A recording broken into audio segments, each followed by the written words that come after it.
Welcome back to another technical deep dive here in the debug zone. Today we're tackling a big question and breaking it down with insights from other users. Hopefully this clears up some misconceptions and helps you get the answer you need. So buckle up, stay a little curious, and let's jump right in.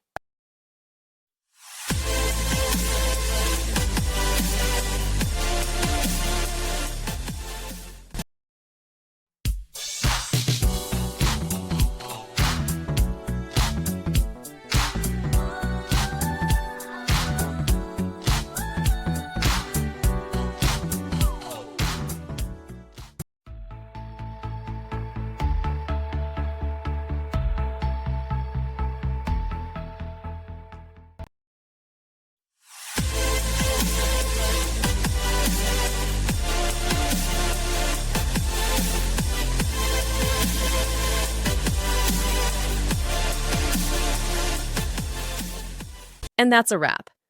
I hope you found the answer you were looking for. If you did, take a second to hit that subscribe button. It really helps out.